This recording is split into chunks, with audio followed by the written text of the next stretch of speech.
How do you install your G4? Well, let's go through it. So you're probably going to start on the dashboard. Where I am now is I've come down to this bottom little gear icon, hit admin, and then you'll see it takes you to your admin area. Then you come over to data streams over here, and you're going to get the data stream for this site. If one doesn't exist, you have to create it. That means you don't have G4 set up. But you probably have this set up if you're running it.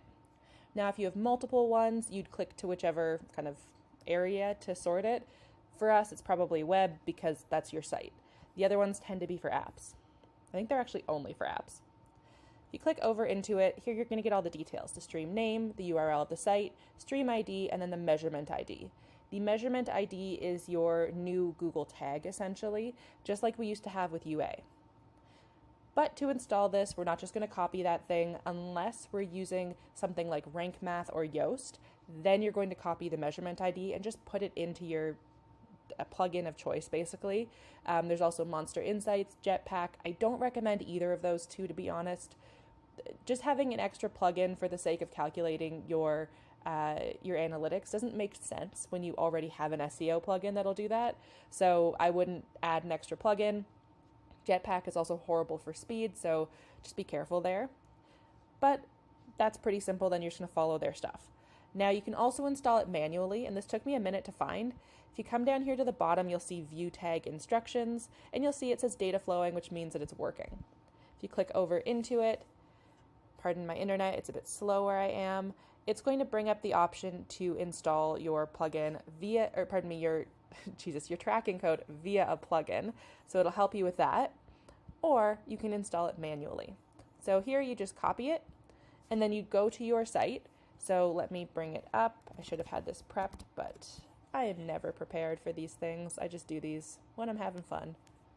I'm going to pause while it loads. Okay, we're in the site now. So if you do not have Cadence Pro, you're going to need to install the Snippets plugin. If not, or if you do, like I do, we're going to go visit site. I'll show you the plugin that I mean after. It's called, I'll find it after and show it to you to clarify. But here, you're going to hit customize. And then typically this is what you don't have in normal Cadence. You go to custom scripts, and this is where you're going to be able to install them in your header or your footer. So you would install it in your header, so you would just copy and paste. I'm going to remove it just because I do have it running in Rank Math right now and I don't want to double up. You would install it there, publish, and then go and clear your cache. That is important. Otherwise, it does seem to get a bit confused and take longer to run itself. So just be careful there. Now I'll go show you the plugin that you can also use if you don't have Rank Math Pro to do that. And this is again why I'm like, okay, let's consolidate other plugin options wherever we can. So it is I always just type in header footer and then it comes up, but it's not actually called that. Here, WP code, insert header, footers, and custom codes. This is the one. And basically what it's going to do is that area that we saw on customize, it's now going to be on your sidebar over here, and you'll just be able to copy and paste it in exactly the same way.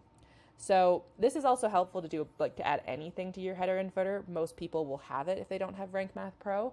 Other themes don't always need it, so it just depends on the theme you have. But that's exactly how you're going to install this. It's super easy, super quick. And then to make sure it's running, over here we have the data flowing section that you can look at, but you can also on the dashboard, once it loads for me, come on. Well, when it loads, you'll notice the real-time thing over here. Oh my goodness, come on, internet. You'll notice the real-time data. I'll pause this if it doesn't load in time and then we'll see it. Here we go, where it'll show users in the last period. So this is where you're going to be able to see if it's working. And again, you'll have a little check mark here that just, or actually, sorry. Oh, never mind. That's the old thing. Never mind. Ignore that. You'll just be able to look here and see, okay, are there users right now? Have users been showing up? If your site's brand new, or if this is like just not a very popular site for you, open it in a new tab and pull up a specific page, and then you'll be able to see, well, your homepage works too, but I find specific page, then you know it was you. You'll be able to see, yeah, that it's popped up here. You'll also be able to go into this and view real time and then see the pages people are on. And so that's where you're going to be able to see, okay, is that page that you're on showing up here? If so, you're good to go. Yeah, so that's how it works. I mean, this is also like, it's pretty easy to set up, just like UA. Some plugins haven't seemed to convert themselves over yet. Rank Math has, and to my knowledge, Yoast has as well. So you should be able to do this with your general SEO plugin. However, if you use a different SEO plugin, I don't know for sure that they all have it. So be careful with that. And yeah, install G4 as soon as possible because the change is coming so quick.